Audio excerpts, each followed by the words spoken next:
സ്ത്രീകളും പുരുഷന്മാരും ഒരുപോലെ മനസ്സിലാക്കിയിരിക്കേണ്ട ഒരു ടോപ്പിക്കാണ് ആർത്തവം അല്ലെങ്കിൽ മെൻസ്ട്രുവേഷൻ. പ്രായപൂർത്തിയായ എല്ലാ സ്ത്രീകളിലും ഓരോ മാസവും ഒരു കുഞ്ഞിനെ സ്വീകരിക്കുവാനായി നമ്മുടെ ഗർഭാശയം ഒരുങ്ങുന്നു. ഗർഭമുണ്ടാകാത്തപ്പോൾ ഗർഭാശയത്തിന്റെ അകത്ത പാളി രക്തമായി പുറത്തേക്ക് ഒഴുകുന്ന അവസ്ഥയാണ് മെൻസ്ട്രുവേഷൻ അഥവാ ആർത്തവം എന്ന് പറയുന്നത്. ഇതൊരു നോർമൽ സൈക്കിളാണ്. 28 മുതൽ 35 ദിവസത്തിനിടയിൽ 3 മുതൽ 7 ദിവസം വരെ നമുക്ക് ബ്ലീഡിംഗ് കാണപ്പെടാം. ഹോർമോൺ ചേഞ്ചസ് കാരണം പീരീഡ്സിന് ഒരാഴ്ച മുന്നേ തന്നെ നമുക്ക് സിംറ്റംസ് കണ്ടു തുടങ്ങും.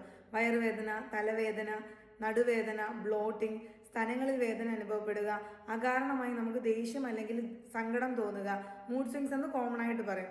ഇതൊക്കെ തന്നെ നമ്മുടെ ഗർഭപാത്രത്തിൽ നിന്നും രക്തം പുറന്തള്ളുന്നതിനോടനുബന്ധിച്ചും അതുപോലെ ഹോർമോൺസിലുണ്ടാകുന്ന വ്യതിയാനങ്ങളും കാരണമുണ്ടാകുന്ന ലക്ഷണങ്ങളാണ്.